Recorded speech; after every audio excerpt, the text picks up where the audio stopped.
Hello everyone. எல்லாருமே UGC NET exam for June 2026 session சூப்பரா prepare பண்ணிட்டு இருப்பீங்க அப்படின்னு சொல்லி நம்புறேன். ஹோப்ஃபுல்லி எல்லாருமே லாஸ்ட் எண்ட் ரிவிஷன்ல வந்து இருப்பீங்க அப்படின்னு நம்புறேன். In case if you have finished ஒரு 7 யூனிட்ஸ் அப்படின்னா கூட நீங்க பை திஸ் டைம் பிவைக்யூஸ் வந்து படிக்க ஆரம்பிச்சிருக்கணும். ப்ரீவியஸ் இயர் கொஸ்டின்ஸ் பொறுத்த வரைக்கும் நீங்க 2025 டிசம்பர் செஷன்ல இருந்து தொடங்கி டிசம்பர் 2020 வரைக்கும் கவர் பண்ணணும். இதை நீங்க ஃபுல்லா கவர் பண்ணீங்க அப்படின்னாலே மேக்ஸிமம் ஆஃப் த டாபிக்ஸ் உங்களுக்கு பக்காவா வந்து ரிவிஷன் ஆயிடும். சோ அதன் வரிசையில இன்னைக்கு நம்ம பார்க்க போறது டிசம்பர் 2025 செஷன்ல நம்ம யூஜிசி நெட் எக்ஸாமோட ஹோம் சயின்ஸ் சப்ஜெக்ட்ல யூனிட் நம்பர் 2ல இருந்து கேட்கப்பட்ட கேள்விகள் along with the questions and explanations. நம்ம இந்த கொஸ்டின்ஸ் எல்லாம் எங்க இருந்து கேட்டிருந்தாங்க அப்படின்றது பார்க்க போறோம். என்னென்ன டாபிக்ஸ்க்கு இம்பார்ட்டன்ஸ் கொடுத்து கேட்டிருந்தாங்க அப்படின்றத பார்க்க போறோம். I don't mean to say that இப்ப நீங்க இதுல என்ன டாபிக் கேட்டாங்களோ அதே டாபிக் திரும்ப வரும் அப்படின்றது இந்த இடத்துல பாயிண்ட் கிடையாது. But you just have to know that ஒரு பர்டிகுலர் டாபிக், ஃபார் எக்ஸாம்பிள் இப்ப டிஃபிஷியன்சிஸ் அப்படின்னு எடுத்துக்கிட்டோம்னா எல்லா இயருமே அதுல இருந்து கொஸ்டின் கேட்பாங்க. சோ அப்போ டிஃபிஷியன்சிஸ் டாபிக் பொறுத்த வரைக்கும் நீங்க தெளிவா இருக்கீங்களா, எல்லா ரிலேட்டட் விட்டமின்ஸ் அண்ட் மினரல்ஸோட டிஃபிஷியன்சிஸ் உங்களுக்கு பக்கவா தெரிஞ்சிருக்கா அப்படின்றத நீங்க வந்து பாத்துக்கணும். ஓகேங்களா? So first as I told you unit number 2 nutrition, அதுல இருக்கக்கூடிய previous year questions of December 2025 session பார்க்க போறோம். அதுல லாஸ்ட் எக்ஸாம்ல நம்மளுக்கு வந்து மொத்தமா 8 क्वेश्चंस வந்து கேட்டிருந்தாங்க. அண்ட் +1 அப்படின்னு ஏன் போட்டிருக்கேன்னா பிகாஸ் ரீடிங் காம்ப்ரிஹென்ஷனுமே நம்மளுக்கு லாஸ்ட் டைம் யூனிட் 2ல இருந்து தான் கேட்டிருந்தாங்க. But reading comprehension does not matter much, ஏன்னா அந்த क्वेश्चन எல்லாத்துக்குமான ஆன்சர் உங்களுக்கு அந்த பேராகிராஃப் குள்ளே இருக்கும். ஸோ அசால்ட்டா நீங்க வந்து தூக்கிடலாம். ரீடிங் காம்ப்ரிஹென்ஷன் பொறுத்த வரைக்கும் ஐ கிவ் யூ டிப், ஞாபகம் வச்சுக்கோங்க. எப்பயுமே நீங்க எக்ஸாம் எழுத ஆரம்பிக்கும் பொழுது ரீடிங் காம்ப்ரிஹென்ஷனை ஃபர்ஸ்ட் தேடி பிடிச்சி அதை பதில் எழுதி முடிச்சிருங்க. பிகாஸ் பேப்பர் 2ல 2 ரீடிங் காம்ப்ரிஹென்ஷன், பேப்பர் 1ல ஒரு ரீடிங் காம்ப்ரிஹென்ஷன் அப்படின்னு சொல்லையா 15 கொஸ்டின் 30 மார்க் நீங்க வந்து எடுக்க முடியும். அதை டுவர்ட்ஸ் எண்டுக்கு வைக்காதீங்க. பிகாஸ் சில பேரால டைம் மேனேஜ் பண்ண முடியாம போகிறப்ப அது ரீடிங் காம்ப்ரிஹென்ஷன்ல மார்க் ரொம்ப லூஸ் பண்ணிருப்பீங்க. So always do reading comprehension in the beginning. Okay, coming to our topic. UGC நெட்ல டிசம்பர் செஷன்ல யூனிட் 2ல மொத்தமா 8 கொஸ்டின்ஸ் வந்துருந்துச்சா, அதுல என்னென்ன மாதிரி கொஸ்டின்ஸ் கேட்டிருந்தாங்க அப்படின்றத பாருங்களேன். ஸ்ட்ரெயிட் ஃபார்வர்டா சிங்கிள் லைனரா 2 கொஸ்டின்ஸ் வந்து கேட்டிருந்தாங்க. அதுக்கடுத்து மேட்ச் த ஃபாலோயிங்ல 3 கொஸ்டின்ஸ் இருந்தது. அப்புறம் வந்து ஒரு 4-5 ஆப்ஷன்ஸ் கொடுத்துட்டு இதுல எதுலாம் கரெக்ட்னு ஐடென்டிஃபை பண்ணுங்க அப்படின்ற மாதிரி கேட்பாங்க இல்லையா, அந்த மாதிரி கோட் பேஸ்ட் கொஸ்டின்ஸ் 2 வந்திருந்தது. அசர்ஷன் அண்ட் ரீசன் 1 வந்துருந்துச்சு. அண்ட் என்னென்ன டாபிக்ஸ்ல இருந்து கொஸ்டின்ஸ் கேட்டிருந்தாங்க அப்படின்னு பாத்தீங்கன்னா, புரோட்டீன்ல இருந்து ஒரு கொஸ்டின் வந்திருந்து. பேசிக்கலி புரோட்டீனோட ஸ்கோர் நம்ம படிப்போம் இல்லையா, புரோட்டீன் குவாலிட்டி எவ்வளவு நல்லா இருக்கு அப்படின்னு சொல்லிட்டு படிப்போம் இல்லையா, அது ரிலேட்டடா கொஸ்டின் ஒன்னு கேட்டிருந்தாங்க. ஓகேங்களா? நெக்ஸ்ட் மேல் நியூட்ரிஷன்ல சிவியர் அக்யூட் மேல் நியூட்ரிஷன் பத்தி ஒரு கொஸ்டின் வந்திருந்தது. வைட்டமின் டிஃபிஷியன்சில இருந்து ஒரு கொஸ்டின் கேட்டிருந்தாங்க. மேட்ச் த ஃபாலோயிங் கொஸ்டின் ஆக்சுவலா இது. அதுக்கடுத்து பப்ளிக் ஹெல்த் ப்ரோக்ராம்ஸ்க்கு இந்த பர்டிகுலர் செஷன்ல அதிக முக்கியத்துவம் இருந்திருக்கு. 2 கேள்விகள் வந்து கேட்டிருக்காங்க. Weekly iron and folic acid சப்ளிமெண்டேஷன்ல இருந்து ஒரு கொஸ்டின், அதுக்கப்புறம் ஐசிடிஎஸ்ல இருந்து ஒரு கொஸ்டின் கேட்டிருந்தாங்க. தென் டர்ம்ஸ் அண்ட் டெஃபினிஷன்ஸ் நீங்க படிச்சிருந்தீங்கனாலே அதுல இருந்து ஒரு கொஸ்டின், ஆர்டிஎல்ல இருந்து ஒரு கொஸ்டின் அண்ட் மிஸ்லேனியஸ்ல ஒரு கொஸ்டின் வந்து கேட்டிருந்தாங்க. ஓகேங்களா? சோ இப்போ ஒரு கேள்வியா பார்க்கலாம். எப்பயுமே நீங்க ப்ரீவியஸ் இயர் கொஸ்டின்ஸ் படிக்கும்பொழுது கொஸ்டின் ஆன்சர் அப்படி படிக்க கூடாது. எவ்ரி சிங்கிள் வேர்ட் இந்த ப்ரீவியஸ் இயர் கொஸ்டின்ல உங்களுக்கு ஃபுல் எக்ஸ்பிளனேஷன் தெரிஞ்சிருக்கணும். வாட் இஸ் வாட்ன்றதையும் தாண்டி உங்களுக்கு வந்து தெரிஞ்சிருக்கணும். சோ அந்த மாதிரி தான் இன்னைக்கு கிளாஸ் வந்து பார்க்க போறோம். சோ இப்போ ஆக்சுவலா நான் மிஸ்லேனியஸ் ஒரு கொஸ்டின் வந்துருந்துச்சு அப்படின்னு சொல்லி சொன்னேன் இல்லையா, அது இந்த கேள்விதான். ஆக்சுவலா இந்த ஒரு பர்டிகுலர் கொஸ்டின் பொறுத்த வரைக்கும் நீங்க இந்த ஹியூமன் டெவலப்மெண்ட்டுக்கு கீழேயுமே செக்ரிகேட் பண்ணலாம், ஒரு யூனிட் நம்பர் 2க்கு கீழேயுமே இது வந்து நீங்க செக்ரிகேட் பண்ணலாம். பிகாஸ் இந்த இடத்துல விஷுவல் எம்பேர்மெண்ட் வந்து இன்க்ளூட் ஆயிருக்கிறதுனால. ஓகேங்களா? எனிவே என்ன டாபிக்ல வந்திருந்தாலும் நம்ம தான் எக்ஸாம்ல எழுத போறோம். சோ ஒன்னொன்னா பார்க்கலாம். சோ எப்பயுமே நீங்க வந்து நான் சொல்லியிருக்கேன் இல்லையா, ஒரு கொஸ்டின் இருக்குன்னா அது எவ்ரி சிங்கிள் வேர்டுக்கு உங்களுக்கு மீனிங் தெரியுதா அப்படின்றத நீங்க பார்க்கலாம். சோ ஒன் பை ஒன்னா பார்க்கலாம். So first we are going to see about CP, cerebral palsy. Cerebral palsy அப்படின்றது நர்வஸ் சிஸ்டம் ரிலேட்டடான ஒரு டிசீஸ். ஓகேங்களா? ஒரு குழந்தையோட வளரும் பிரெயின்ல ஏதாவது டேமேஜஸ் ஏற்படும் பொழுது அதனால வரக்கூடிய வியாதி தான் இந்த செரிபிரல் பால்சி அப்படின்றது. இதுல மெயினா நீங்க ஞாபகம் வச்சுக்க வேண்டியது என்ன அப்படின்னா, இத செரிபிரல் பால்சினால பாதிக்கப்பட்ட ஒரு குழந்தைக்கு வந்து நடக்கிறதோ, போஸ்டர் மெயின்டைன் பண்றதோ, ஒரு விஷயத்த நினைச்சா உடனே செய்யணும், அதோட மசில் பிரெயின் கோஆர்டினேஷனோ அதெல்லாம் அவ்வளவு கரெக்டா வந்து இருக்காது. செரிபிரல் பால்சி இருக்கிற குழந்தைங்களுக்கு யூஸ்வலி அசிஸ்டன்ஸ் தேவைப்படும் ஃபார் மூவிங். ஓகேங்களா? But main thing, this is a நான் ப்ரோக்ரெசிவ் கண்டிஷன். நான் ப்ரோக்ரெசிவ் கண்டிஷன் அப்படின்னா, இப்ப அந்த குழந்தை பிறக்கும் பொழுது எந்த அளவுக்கு நியூரலாஜிக்கல் கெப்பாசிட்டியோட பிறக்குதோ அதே அளவுல அந்த குழந்தை மெயின்டைன் ஆகும், வேர்சன் ஆகாது. நாட்கள் ஆக ஆக இன்னும் மோசமாயிட்டு எல்லாம் போகாது. So that is one important point you have to remember. And இந்த செரிபிரல் பால்சி எதனாலலாம் வரலாம் அப்படின்னா, யூஸ்வலி எல்லாரும் என்ன நினைக்கிறது அப்படின்னா, குழந்தை வந்து பிறக்கும் பொழுது அந்த பிறக்கிற அந்த குழாயில வந்து குழந்தை மாட்டிக்கிச்சு அப்படின்னா அந்த நேரத்துல குழந்தைக்கு ஆக்சிஜன் கிடைக்காம போகும்பொழுதுதான் செரிபிரல் பால்சி வருது அப்படின்னு சொல்லிட்டு. Yes, it is one of the reasons. But there can be other reasons also. குழந்தை பிறக்கிறதுக்கு முன்னாடி, during the birth, after the பர்த்னு நிறைய ரீசன்ஸ்னால இது வந்து வரலாம். சோ இப்போ குழந்தை வந்து பிஃபோர் பர்த் அப்படின்னு எடுத்தீங்கன்னா, பிகாஸ் ஆஃப் ஆம்பிளிக்கல் கார்டு இஷ்யூஸ்னால குழந்தைங்களுக்கு ஆக்சிஜன் கிடைக்காம போனாலோ, அல்லது அந்த அம்மாக்கு ஏதாவது இன்ஃபெக்ஷன்ஸ் வந்தாலோ, இல்ல குழந்தைக்கு இன் ஜென்ரலே பிரெயின் டெவலப்மெண்ட் வந்து கன்ஜெனிட்டலாவே கம்மியா கூட இருக்கலாம், அதனால வரலாம். அல்லது குழந்தைங்களுக்கு டெலிவரி நடக்கிறப்ப தே லேக் ஆக்சிஜன் சப்ளை அப்படின்னா அதனால வரும். அண்ட் மெனி கேசஸ் இதனால தான் நடக்கும். இதே வந்து ஆஃப்டர் பர்த் பாத்தீங்கன்னா அந்த குழந்தைக்கு மெனிஞ்சைட்டிஸ் மாதிரி ஏதாவது மூளை சம்பந்தப்பட்ட இன்ஃபெக்ஷன்ஸ் வரும்பொழுதோ இல்ல ரொம்ப மோசமான ஜாண்டிஸ் ஸ்ட்ரோக் எல்லாம் வரும்பொழுது கூட அந்த குழந்தைங்களுக்கு செரிபிரல் பால்சி வந்து வரலாம். ஓகேங்களா? So these are the basic information that you have to no. இதுல மேட்ச் த ஃபாலோயிங்ல நெக்ஸ்டா கொடுத்திருந்தது வந்து லேர்னிங் டிசபிலிட்டிஸ். லேர்னிங் டிசபிலிட்டிஸ் பொறுத்த வரைக்கும் இது நீங்க வந்து ஹியூமன் டெவலப்மெண்ட்ல நல்லா பக்காவாவே படிப்பீங்க. மெயினா 4 தெரிஞ்சு வச்சுக்கணுங்க. Dyslexia, dysgraphia, dyscalculia, dyspraxia. Each learning disability is associated with what அப்படின்றது நீங்க படிச்சு வச்சுக்கிட்டீங்கன்னா போதும். இப்போ ஒரு குழந்தைக்கு வந்து டிஸ்லெக்சியா இருக்கு அப்படின்னு வச்சுக்கோங்களேன், அந்த குழந்தைக்கு படிக்கிறதுல ஸ்பெல் பண்றதுல வந்து கஷ்டம் இருக்கும். இதே டிஸ்கிராஃபியா இருக்க கூட ஒரு குழந்தைக்கு வந்து ஹேண்ட் ரைட்டிங் அவ்வளவு கரெக்டா இருக்காது, எழுத ரொம்ப கஷ்டப்படுவாங்க. டிஸ்கால்குலியா இருக்கிற ஒரு குழந்தைக்கு மேக்ஸ் கால்குலேஷன்ஸ் வந்து கஷ்டமா இருக்கும். இதே டிஸ்பிராக்சியா ஒரு குழந்தைக்கு இருக்கு அப்படின்னா அவங்க மூவ் பண்ணும்பொழுது அவங்களால பேலன்ஸ்டா கோஆர்டினேட்டடா வந்து நடக்க முடியாது. சோ இதுதான் நம்மளுக்கு மெயினா கேட்பாங்க. இதை மட்டுமே உங்களுக்கு மேட்ச் த ஃபாலோயிங் டைப் கொஸ்டினா கேட்கறதுக்கு வாய்ப்பு இருக்கு. இது அல்லாமல் உங்களுக்கு ஒரு சில எக்ஸ்ட்ரா லேர்னிங் டிசபிலிட்டிஸும் நான் கீழே வந்து கொடுத்துருக்கேன். ஜஸ்ட் ஒரு கிளான்ஸ் பாருங்க. பட் அந்த டிசபிலிட்டிஸ்ல லிட்டரலி அந்த வேர்ட்லயே வந்துரும். இப்ப எக்ஸாம்பிள் பாருங்களேன், ஆடிட்டரி ப்ராசஸிங் டிசார்டர். ஆடிட்டரினா நம்மளுக்கே தெரியும், கேட்கறது இல்லையா? சோ அப்ப கேட்கிற இன்ஃபர்மேஷனை புரிஞ்சுக்கிறதுல அந்த பிள்ளைங்களுக்கு கஷ்டம் இருக்கும். அதெல்லாம் ஈஸியா படிச்சிடலாம். ஃபர்ஸ்ட் இருக்கிற 4 தான் you have to remember. Okay, இதையே நம்மளுக்கு ஸ்ட்ரெயிட் ஃபார்வர்டாவும் கொஸ்டினா கேட்கலாம், மேட்ச் த ஃபாலோயிங்காவும் கேட்கலாம். நான் சொல்றேன்ல, every single word you have to no அப்படின்னு சொல்லிட்டு அதுக்கான அர்த்தம் இதுதான். Next is autism. ஆட்டிசம் பொறுத்த வரைக்கும் ஆட்டிசம் ஸ்பெக்ட்ரம் டிசார்டர், ஏஎஸ்டி அப்படின்ற வார்த்தையில சொல்லுவோம். இதுவுமே ஒரு நியூரோ டெவலப்மெண்டல் டிசார்டர் தான். இந்த இடத்துல இப்போ ஒரு குழந்தைக்கு வந்து ஆட்டிசம் இருக்கு அப்படின்னு வச்சுக்கோங்களேன், அவங்க ஜென்ரலா எங்க கஷ்டப்படுவாங்கன்னா இன்னொருத்தர்கிட்ட கம்யூனிகேட் பண்றதுக்கு, சொசைட்டில ஒரு ஃபங்க்ஷனிங் மெம்பரா செயல்படுறதுக்கு கொஞ்சம் அந்த குழந்தைங்க வந்து கஷ்டப்படுவாங்க. யூஸ்வலி ஆட்டிசம் இருக்கக்கூடிய குழந்தைங்களுக்கு அந்த சிம்டம்ஸ் எல்லாம், ஃபார் எக்ஸாம்பிள் கண்ணு பார்த்து பேச மாட்டாங்க, சொன்ன வார்த்தைகளே திரும்ப திரும்ப சொல்லிட்டு இருப்பாங்க. மெயினா இதை ஞாபகம் வச்சுக்கோங்க, இந்த எகுலாலியா அப்படின்னு சொல்றது இது வந்து very characteristic feature of autism. இதை கூட நம்மளுக்கு next match the following type கொஸ்டின்ல கேட்கலாம். ஓகேங்களா? சோ அதெல்லாம் நோட் டவுன் பண்ணி வச்சுக்கோங்க. அண்ட் ஆல்சோ இந்த இந்த சிம்டம் சொல்றோம் இல்லையா, இல்ல மெயினா புவர் ஐ கான்டாக்ட் ஞாபகம் வச்சுக்கோங்க, அதுவும் கூட சில டைம் கேட்கறதுக்கு வாய்ப்பு இருக்கு. சோ இந்த சிம்டம்ஸ் எல்லாம் அந்த குழந்தை எக்ஸிபிட் பண்ணுச்சு அப்படின்னா அந்த ஆட்டிசம் இருக்கக்கூடிய குழந்தை.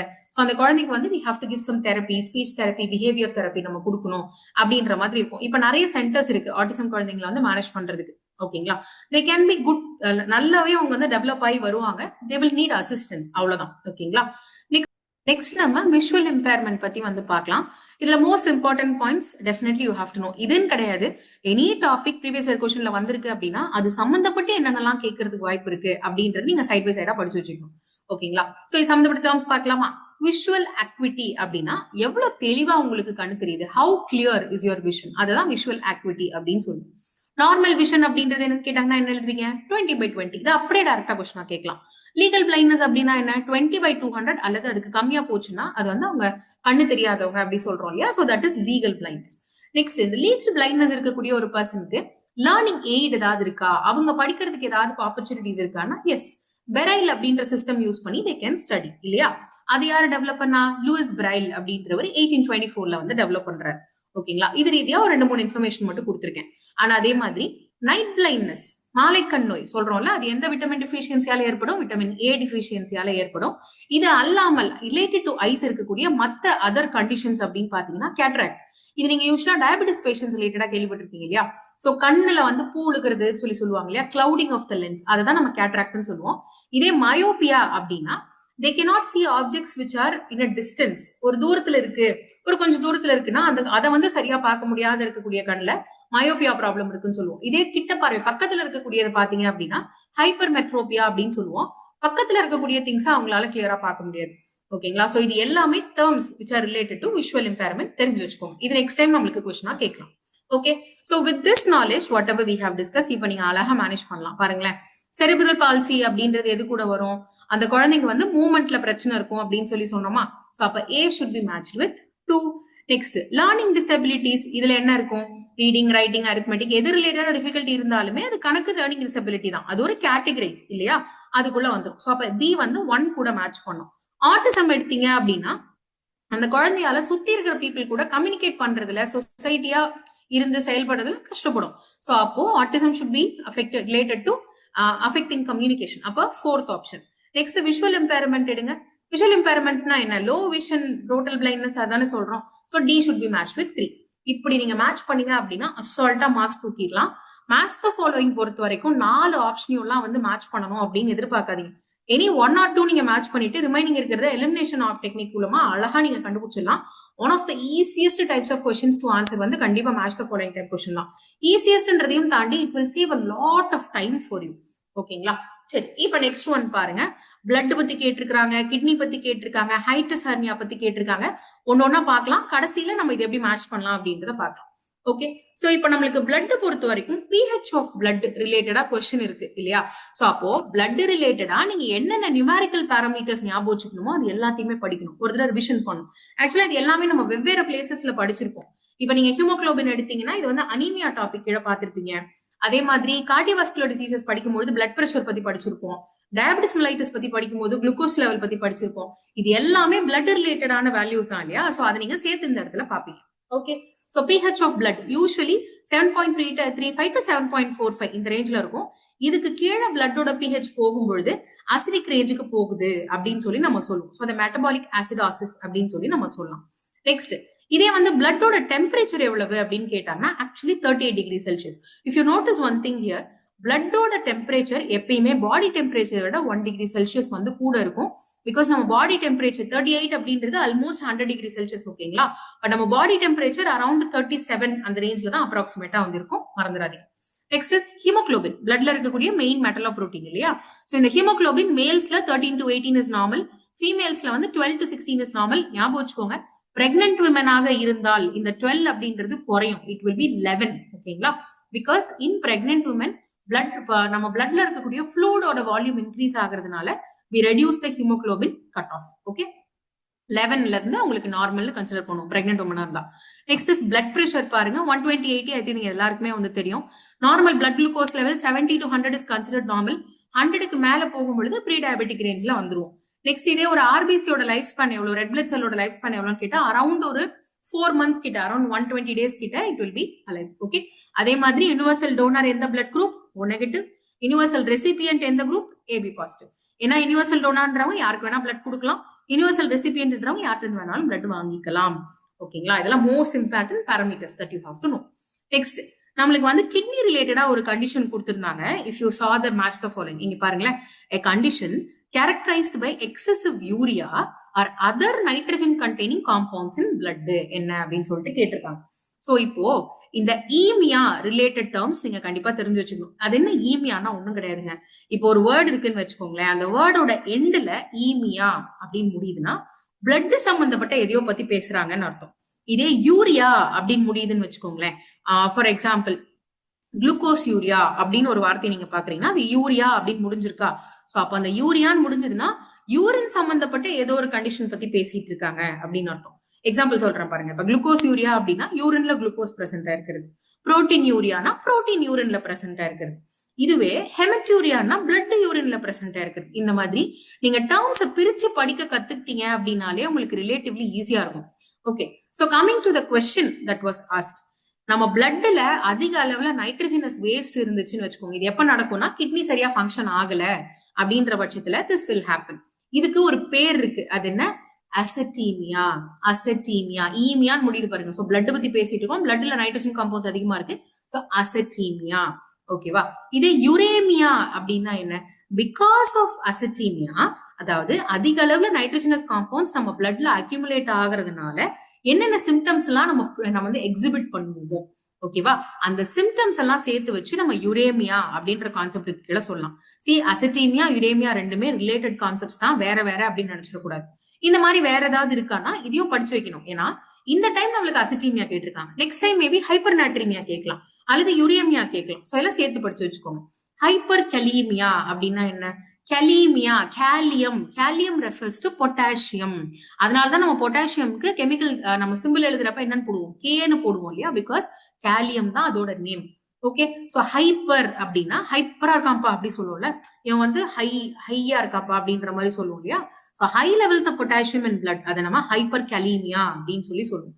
இதே ஹைப்போ அப்படின்றதுனா கம்மின்னு அர்த்தம். சோ ஹைப்போ நாட்ரீமியா அப்படின்னா நாட்ரியம் ரெஃபர்ஸ் டு சோடியம் ஓகேங்களா? சோ அப்ப ஹைப்போனா லோ சோடியம் இன் பிளட், இதே ஹைப்பர் நாட்ரிமியானா ஹை சோடியம் இன் பிளட். அவ்வளவுதான். இதெல்லாம் ஆல்ரெடி எக்ஸாம்ஸ்ல கேட்டிருக்காங்க. ஹைப்போநாட்ரிமியா ஆல்ரெடி எக்ஸாம்ல வந்திருக்கு. ஓகே, நெக்ஸ்ட் பாருங்க. நம்மளுக்கு கொஸ்டின்ல கொடுத்திருந்தது கோலிலித்தியாசிஸ் கொடுத்திருந்தாங்க இல்லையா?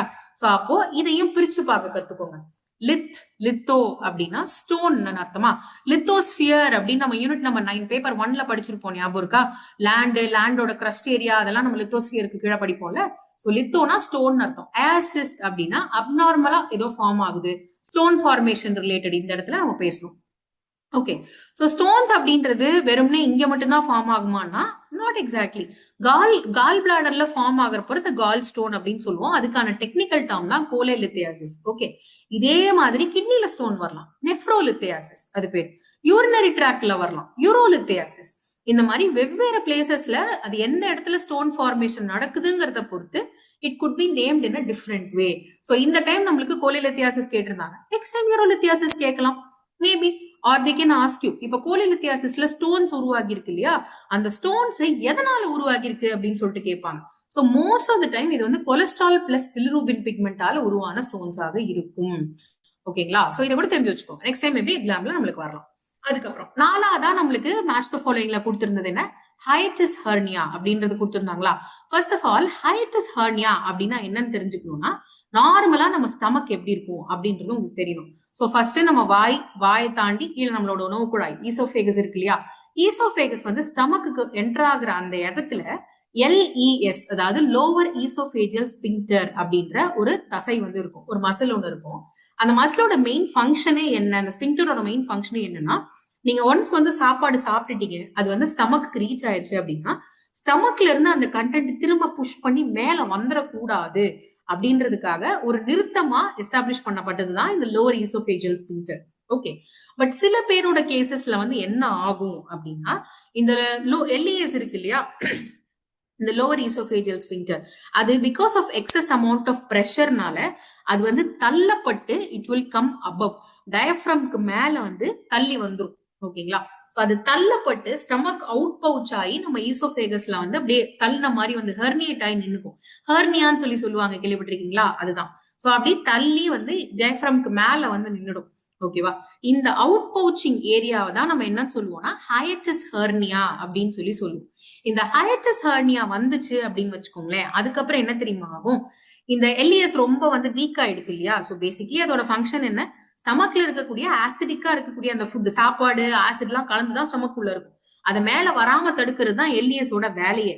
பட் இந்த கேஸ்ல என்ன ஆயிடும் அப்படின்னா, LES வீக் ஆயிடுச்சு இல்ல, சோ அப்போ ஸ்டமக்குள்ள இருக்கிற ஃபுட் வந்து மேல தள்ளி தள்ளி இட் கேன் கம் அபவ், அந்த ஈசோஃபேகஸ்க்குள்ள வந்து வர ஆரம்பிக்கும். சோ அப்படி வர ஆரம்பிக்கும் போது என்ன ஆகும், ஆசிட் அது பேசிக்கலி. சோ அப்ப அந்த ஆசிட் என்ன பண்ணும், ஈசோஃபேகஸை சுத்தி அரிச்சிரும், அங்க இருக்கக்கூடிய மசில்ஸ் அங்க இருக்கக்கூடிய டிஷ்யூஸ் எல்லாம் அரிக்க ஆரம்பிக்கும். இததான் நம்ம சில டைம் நீங்க அதிக மசாலா இருக்கிற மாதிரி ஃபுட் எல்லாம் சாப்பிட்டா நெஞ்சரிச்சலா இருக்கு, எதிர்த்துக்கிட்டு வருது அப்படின்னு சொல்லுவோம்ல. GERD இருக்கக்கூடிய ஒரு பேஷண்ட்டுக்கு எப்பயுமே அப்படிதான் இருக்கும். சரி, ஃபர்ஸ்ட் ஆஃப் ஆல் இந்த GERDன்னு ஏதோ ஒரு புது டேர்ம் சொல்றீங்களே அப்படின்னா என்னன்றதை சொல்லிடுறேன். Gastro oesophageal reflux disease. So basically gas நம்மளோட ஸ்டமக்ல இருக்கக்கூடிய ஆசிட் கண்டென்ட்ஸ் இருக்குல்ல, அதை புஷ் பண்ணி மேல ஈசோஃபேகஸ் வரும் பொழுது ரிஃப்ளெக்ஸ் ஆகி மேல வரும் பொழுது அங்க இரிட்டேஷன் ஏற்படுது. இந்த டிசீஸை தான் நம்ம GERD அப்படின்னு சொல்றோம், Castro oesophageal reflux disease. Okay, தெரிஞ்சு வச்சுக்கோங்க. சோ நம்மளுக்கு மேத்ஸ் ஃபாலோயிங்ல என்ன கொடுத்துருக்காங்க பாருங்க, பிளட்டோட pH வந்து 7.35க்கு கீழே போச்சு அப்படின்னா அசிடோசிஸ் சொல்லுவோம்னு சொன்னா, சோ மெட்டபாலிக் அசிடோசிஸ் அப்படின்றதோட நீங்க மேட்ச் பண்ணணும். நெக்ஸ்ட் பாருங்க, condition characterised by excessive urea or other nitrogen containing compounds. இது நம்ம என்ன சொன்னோம், அசெட்டீமியா அப்படின்னு சொன்னோமா, சோ அப்ப 2 கூட மேட்ச் பண்ணுங்க. கோலிலித்தியாசிஸ் அப்படின்றது என்ன, stone formation in gall bladder. So அப்ப கால் பிளாடரோட மேட்ச் பண்ணுங்க. Hiatus hernia it will lead to what, it will lead to GERD. இதை வந்து நம்ம கொலோக்கியலா சொல்லணும் அப்படின்னா நெஞ்செரிச்சல் அப்படின்னு சொல்றோம்ல, ஹார்ட் பர்ன், அதை தான் நம்ம GERD அப்படின்னு டெக்னிக்கலா சொல்றோம். சரி, இப்ப நம்ம நெக்ஸ்ட் கொஸ்டின் பார்க்கலாம். This is an assertion reason type question. பீதி ஆக வேண்டிய அவசியமே கிடையாது. கான்செப்ட் நம்மளுக்கு நல்லா தெரிஞ்சதுன்னா என்ன மாதிரி கொஸ்டின் கேட்டாலும் நம்மளால கரெக்டா பதில் எழுத முடியும். சோ ஃபர்ஸ்ட் பாருங்க, அசர்ஷன் என்ன கொடுத்திருக்காங்க, சிவியர் அக்யூட் மேல்நியூட்ரிஷன் அதை பத்தி கொடுத்திருக்காங்க. சோ சிவியர் அக்யூட் மேல்நியூட்ரிஷன் ஷார்ட் ஃபார்ம்ல SAM அப்படின்னு சொல்லுவோம். இதுக்கு தனியா டயக்னாஸ்டிக் கிரைட்டீரியா இருக்கு. அதே மாதிரி மேமுக்கும் தனியா டயக்னாஸ்டிக் கிரைட்டீரியா இருக்கு. இதுல இருந்து நிறைய டைம் எக்ஸாம்ல கொஸ்டின் கேட்டிருக்காங்க. சோ இது எல்லாருமே படிச்சு வச்சுக்கணும். ஓகேவா? சோ அதை ஃபர்ஸ்ட் பார்த்துட்டு வந்துருவோம். சாம் பொறுத்த வரைக்கும் நம்மளுக்கு இருக்கக்கூடிய மெயின் டயக்னாஸ்டிக் கிரைட்டீரியா அப்படின்னா 3 தான். MUAC, அதாவது மிட் அப்பர் ஆர்ம் சர்க்கம்ஃபரன்ஸ் இருக்கு இல்லையா, அது 11.5 சென்டிமீட்டர்ஸ்க்கு கீழே இருந்தா you can call it to be SAM. அதே மாதிரி வெயிட் ஃபார் ஹைட் அல்லது வெயிட் ஃபார் லென்த், அந்த ST ஸ்கோர் இருக்கு இல்லையா, அது -3 SDக்கு கீழே இருந்துச்சு அப்படின்னாலுமே it will be referred to as SAM. அதே மாதிரி அந்த குழந்தைக்கு பைலாட்ரல் பிட்டிங் எடிமா அப்படின்ற ஒரு விஷயம் இருக்கும். இது என்னன்னா ஒண்ணும் இல்ல, இப்போ ஒரு சின்ன பிள்ளை இருக்கு, 6 to 59 months இருக்கக்கூடிய ஒரு குழந்தை இருக்கு. அந்த குழந்தையோட காலை எடுத்து நீங்க உங்க கையில வச்சு ஒரு அழுத்தம் கொடுத்து உங்களோட 2 கட்டவிரலை யூஸ் பண்ணி ஒரு அழுத்தம் கொடுக்குறீங்கன்னு வச்சுக்கோங்களேன். அந்த குழந்தைக்கு எடிமா இருந்தால், அதாவது நீர்த்தேக்கம் அந்த குழந்தையோட உடம்புல இருந்தது அப்படின்னா அப்படியே குழி விழுகிற மாதிரி வந்து தெரியும் பாக்குறதுக்கு. சோ இது 2 சைடும் வரும்பொழுது பைலாட்ரல் பிட்டிங் எடிமா அப்படின்னு சொல்லுவோம். சோ இந்த கிரைட்டீரியாஸ் இருந்ததுன்னா அது சிவியர் அக்யூட் மேல்நியூட்ரிஷன் அப்படின்னு சொல்லலாம். இன்ஃபேக்ட் இதுதான் நம்மளுக்கு அசர்ஷன்லயுமே கொடுத்துருக்காங்க. ஓகே, சோ அப்ப அசர்ஷன் பொறுத்த வரைக்கும் கரெக்டா தான் இருக்கு. இன்னும் கொஞ்சம் ப்ரிசைஸா கொடுத்துருக்கலாம், பட் கரெக்ட் தான், அசர்ஷன் கரெக்ட் தான். ரீசன் பாருங்க, ரீசன் என்ன கொடுத்துருக்காங்க, புரோட்டீன் எனர்ஜி மேல்நியூட்ரிஷன், PEM அப்படின்னா புரோட்டீன் எனர்ஜி மேல்நியூட்ரிஷன், மெராஸ்மஸ் அண்ட் குவாஷியார்கர், இது ரெண்டும். சோ இத ஏர்லியா நம்ம டிடெக்ட் பண்ணிட்டோம் அப்படின்னா அந்த குழந்தையோட இறப்பு விகிதத்தை குறைக்கலாம். அந்த குழந்தைங்க வந்து டிசீஸ்னால பாதிக்கப்படுறதையோ அந்த டிசீஸ்னால இறந்து போகிறதையோ நம்மளால தடுக்க முடியும். தடுக்க முடியாது, ரெடியூஸ் பண்ண முடியும் அப்படின்னு சொல்லியிருக்காங்க. சோ ரீசன் கரெக்டா அப்படின்னு பார்த்தா எஸ், ரீசனுமே கரெக்ட் தான். பட் இந்த கேஸ்ல கரெக்ட் எக்ஸ்பிளனேஷனா அப்படின்றதையும் ஆப்ஷன்ல கேட்டிருக்காங்க. சோ அப்ப நம்ம என்ன பண்ணணும், பிகாஸ் மெத்தட பயன்படுத்தணும். பிகாஸ் மெத்தட் அப்படின்றது என்ன, அசர்ஷனை ஃபுல்லா படிச்சு பாருங்க, பிகாஸ் அப்படின்ற வேர்டை ஆட் பண்ணிட்டு ரீசனை ஃபுல்லா படிச்சு பாருங்க. So if it is making sense, then yes, it is explaining. If it does not make sense, it does not explain. இந்த கேஸ்ல படிச்சு பார்க்கலாமா, severe acute malnutrition is defined by very low weight for height/length அப்படின்னு கொடுத்துட்டு a mid upper arm circumference or by the presence of nutritional edema, because early detection of PEM can reduce childhood mortality and morbidity அப்படின்னு படிச்சு பாக்குறப்ப பெருசா it is not making sense, because assertion வந்து சாம பத்தி பேசிட்டு இருக்கு. ரீசன் வந்து it is speaking about the connection between detection and reduction of mortality. So அப்ப இவனுக்கு 2 பேரும் இண்டிவிஜுவலா correct, but each other explain பண்ணிக்க மாட்டேங்கிறாங்க. சோ இந்த இடத்துல option 2 will be your correct answer. Assertion correct, ரீசனும் correct, but reason is not explaining assertion அப்படின்றது உங்களுக்கு இந்த இடத்துல கரெக்ட் ஆன்சரா வரும். ஓகேவா, ரைட். நவ அடுத்த क्वेश्चन பார்க்கலாம். Very very very very simple question. நீங்க நியூட்ரிஷன் அப்படின்ற யூனிட்ல கை தொட்டுட்டீங்கனாலே விட்டமின்ஸ் அண்ட் விட்டமின்ஸோட deficiencies you definitely have to know. அது ரிலேட்டடா ஸ்ட்ரெயிட் ஃபார்வர்டான ஒரு match the following type question. இந்த ஒரு டேப்லெட் காலம் நீங்க ஃபுல்லா படிச்சு வச்சுக்கிட்டீங்கனாலே இது ரிலேட்டடா வரக்கூடிய கேள்விகள் எல்லாத்துக்குமே நீங்க பதில் எழுதலாம். சோ இப்ப விட்டமின் B1 எடுத்தீங்க அப்படின்னா இந்த தைமின்னு சொல்லலாம், பெரி பெரி இட் காசஸ், அது டெஃபிஷியன்சி ஆகிறப்ப பெரி பெரின்ற டிசீஸ் வரும். இதை வெட் பெரி பெரி, ட்ரை பெரி பெரின்னு 2 டிவைட் பண்ணுவோம். இதே விட்டமின் B2 எடுத்தீங்க அப்படின்னா riboflavin, vitamin B2 is also called riboflavin, ஏரிபோஃப்ளாவினோசிஸ் அப்படின்றது வரும். இதுல வந்து வாய் ஓரல் கேவிட்டி ரிலேட்டடான சம்பந்தப்பட்ட டிசீசஸ் எல்லாம் நீங்க இந்த இடத்துல பாப்பீங்க டெஃபிஷியன்சி டிசார்டர்ஸ்ல. விட்டமின் B3 நயசின், இது வந்ததுன்னா பெலாகிரா அப்படின்னு டிசீஸ் வரும், 4D சிம்டம்ஸ் ஞாபகம் வச்சுக்கணும். விட்டமின் B5 பேண்டோதனிக் ஆசிட், இதனால பர்னிங் ஃபீட் சிண்ட்ரோம் வந்து ஏற்படும். ஓகேங்களா, நெக்ஸ்ட் இது ரொம்ப ரேர் ஆக்சுவலா, vitamin B5 deficiency is quite rare. Next vitamin B6 pyridoxine, pyridoxamine எப்படி வேணா சொல்லலாம். சோ இந்த டெஃபிஷியன்சி இருந்தா மைக்ரோசைட்டிக் அனிமியா வரும். ஆக்சுவலா அயன் டெஃபிஷியன்சினாலுமே மைக்ரோசைட்டிக் வரும். அதே மாதிரி நம்மளோட விட்டமின் B6 டெஃபிஷியன்சி இருந்தாலுமே மைக்ரோசைட்டிக் அனிமியா வரும். இதே விட்டமின் B7 எடுத்தீங்கன்னா ஹேர் ரிலேட்டட் பிரச்சனைகள், பயோட்டின், இதை விட்டமின் H கூட சொல்லுவோம் biotin. Next is vitamin B9 folic acid, megaloblastic macrocytic anaemia. இதே விட்டமின் B12 எடுத்தீங்கன்னா பர்னீஷியஸ் அனிமியா அல்லது பர்னீஷியஸ் அனிமியான்றது it is a megaloblastic macrocytic anemia type தான். ஓகேங்களா, சோ இதுல நம்மளுக்கு யூசுவலி கன்ஃபியூஷன் எங்க வரும்னா என்ன type of anaemia is caused because of which deficiency அப்படின்றதுல. நல்லா ஞாபகம் வச்சுக்கோங்க, microcytic is caused by iron and vitamin B6, macro is caused because of vitamin B9 அல்லது B12. ஏன்னா ஆக்சுவலி மெகலோபிளாஸ்டிக் அனீமியா அப்படின்றதுல ஆக்சுவலா மேக்ரோசைட்டிக்ன்றதுல நான் மெகலோபிளாஸ்டிக் அண்ட் மெகலோபிளாஸ்டிக் 2 டைப்பா வந்து டிவைட் ஆகும். அதனாலதான் உங்களுக்கு 2க்குமே வந்து கொடுத்துருக்காங்க, திஸ் ஆல்சோ தட் ஆல்சோ அப்படின்ற மாதிரி. இதுவே பெர்னிஷியஸ் அனிமியான்னு கொடுத்திருந்தாங்கன்னா நோ கன்ஃபியூஷன், விட்டமின் B12 தான் டெஃபினட்டா. ஓகே, நம்மளுக்கு இந்த இடத்துல கொடுக்கல பாருங்களேன். ஆக்சுவலா இங்க ஒரு சின்ன மிஸ்டேக் பண்ணிருக்காங்க, கொஸ்டின் கேட்கறதுலயே மிஸ்டேக் பண்ணிருக்காங்க. பட் நீங்க வந்து மோஸ்ட் அப்ரோப்ரியேட் ஆன்சர் அப்படின்னு சூஸ் பண்ணா இது கண்டுபிடிச்சிடலாம். இப்ப பெலாகிரா எடுத்தீங்க, C எடுத்தீங்கன்னா it should be match definitely with niacin இல்லையா. சோ அப்ப C should be match with 1. இதுவே வந்து இன்ஃபென்டல் பெரிபெரி எடுத்தீங்கன்னா தயமின் கூட கனெக்ட் பண்ணும், A should be matched with 3. அப்படி பார்த்தா ஒரே ஒரு ஆப்ஷன்ல மட்டும்தான் இது ரெண்டும் கரெக்டா மேட்ச் ஆயிருக்கு. Okay, but the mistake I am saying here பாருங்களேன், மெகலோபிளாஸ்டிக் மேக்ரோசைட்டிக் அனிமியா வந்து ஃபோலிக் ஆசிட்னால காஸ் ஆகும். இதே வந்து மெகலோபிளாஸ்டிக் மைக்ரோசைட்டிக் அனிமியா வந்து சைனோகோபாலமைட் விட்டமின் B12னால காஸ் ஆகும் கொடுத்துருக்காங்க. ஆக்சுவலா விட்டமின் B12 டிஃபிஷியன்சியால வரக்கூடியது கண்டிப்பா மெகலோபிளாஸ்டிக் மேக்ரோசைட்டிக்கா தான் இருக்கும், மைக்ரோவா இருக்காது.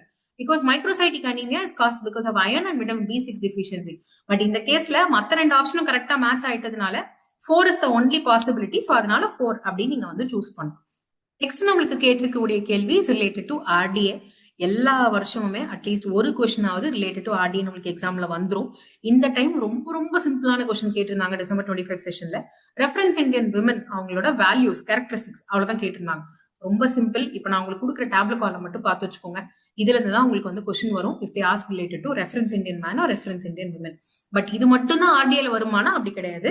நியூட்ரியன்டோட வேல்யூஸும் கேட்பாங்க. ஒரு ஸ்பெசிபிக் ஏஜ் குரூப், செடென்டரி ஆக்டிவிட்டியா, இல்ல என்ன டைப் ஆஃப் பர்சனாலிட்டி அப்படின்றத கொடுத்துட்டு அவங்களுக்கான வேல்யூஸ் கூட கேட்பாங்க. இப்ப அயன் வந்து ஒரு அடலசன்ட் விமனுக்கு எவ்வளவு வேணும், ஒரு அடலசன்ட் பாய்க்கு எவ்வளவு வேணும், அந்த மாதிரி இன்ஃபென்ட்டுக்கு எவ்வளவு வேணும், அந்த மாதிரியும் கொஸ்டின்ஸ் யூஸ்வலா கேட்பாங்க. So for this question 55 kg இல்லையா, 55 kg 19 to 39. So B and C is the correct answer. Next நம்மளுக்கு கேட்டிருக்கக்கூடிய கேள்வி is related to iron and folic acid சப்ளிமெண்டேஷன். ஓகேங்களா, அனிமியா முக்த பாரத் ஸ்ட்ராட்டஜி கீழே basically weekly iron and folic acid சப்ளிமெண்டேஷனோட dosage தான் கேட்டிருக்காங்க. இதுக்கு இட்ஸ் குவைட் சிம்பிள் தான். 60 mg of elemental iron and 500 mcg of folic acid. So different age கேட்டகரிஸ்க்கு different values இதுல வந்து மாறும். இதுவே 5 to 10 years குழந்தைங்களா இருந்தாங்க அப்படின்னா 45 mg elemental iron, 400 mcg folic acid வந்து வரும். ஓகேங்களா, சோ இதை மட்டும் வேல்யூஸ் பார்த்துக்கோங்க. மோஸ்ட்லி இது ரெண்டு ரிலேட்டடா தான் நம்மளுக்கு கொஸ்டின்ஸ் வரும். So option 3 is the correct answer. Next protein ரிலேட்டடான ஒரு கொஸ்டின் கேட்டிருக்காங்க. ஆக்சுவலா புரோட்டீன் குவாலிட்டி இவாலுவேஷனுக்கு நிறைய மெட்ரிக்ஸ் இருக்கு. அதுல ஒரு கொஸ்டின் அந்த இடத்துல இது கேட்டிருக்காங்க. So dash is a measure of concentration of each essential amino acid in test protein expressed as a percentage of that amino acid in reference protein அப்படின்னு சொல்லிட்டு கேட்டிருக்காங்க. ஸோ இதுக்கான correct answer is actually amino acid score அப்படின்றதுதான். But இதை தாண்டி இன்னும் நிறைய protein quality அனாலிசிஸ்க்கான மெட்ரிக்ஸ் இருக்கு. Biological value, net protein utilisation, protein efficiency ratio, அதுக்கப்புறம் டைஜஸ்டபிலிட்டி கோஎஃபிஷியன்ட், பிடிகாஸ்ன்னு பெட்காஸ்ன்னு சொல்லிட்டு நிறைய மெத்தட்ஸ் இருக்கு. இது எல்லாத்துக்குமான ஃபார்முலா உங்களுக்கு இங்க கொடுத்துருக்கேன். இந்த டைம் December 25 செஷன் எக்ஸாம்ல அமினோ ஆசிட் ஸ்கோர் கேட்டிருக்காங்க. மேபி நெக்ஸ்ட் டைம் நம்மளுக்கு NPU கேட்கலாம். அதுக்கு அடுத்த டைம் மேபி PER கேட்கலாம். சோ இதுல கொடுத்திருக்கிற ஃபார்முலாஸ் எல்லாத்தையுமே ஒரு கிளான்ஸ் வந்து பார்த்து வச்சுக்கணும். அதே மாதிரி பெட்காஸ் protein digestibility corrected amino acid score இருக்கு இல்லையா, இது வந்து எப்படி கால்குலேட் பண்ணுவாங்க அப்படின்னா, நம்ம ஆல்ரெடி பார்த்த இந்த அமினோ ஆசிட் ஸ்கோர் இருக்குல்ல, இதுதான் நம்மளுக்கு எக்ஸாம்ல கொஸ்டினா கேட்டது.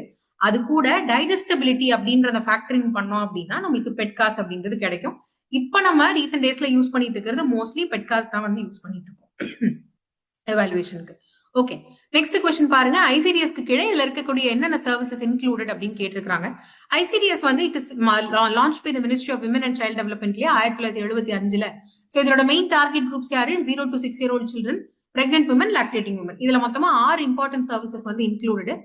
Supplementary nutrition, immunisation, health checkup, referral, அதுக்கப்புறம் வந்து கிரெட் சர்வீசஸ், அதாவது pre school non formal education, health education சொல்லிட்டு இன்க்ளூடட். சோ அதுல இங்க இருக்கிறதுல எது இன்க்ளூடட் இல்ல அப்படின்னு பாத்தீங்கன்னா நர்சிங் வந்து இன்க்ளூடட் கிடையாது. சோ அப்ப ACD அப்படின்றதான் உங்களுக்கான கரெக்ட் ஆன்சர். சோ டிசம்பர் செஷன்ல மொத்தமா 8 கேள்விகள் கேட்டிருந்தாங்க. அந்த 8 கேள்விகளுக்கான டீடைல் எக்ஸ்பிளனேஷன் நம்ம இந்த வீடியோல பாத்துருக்கோம்.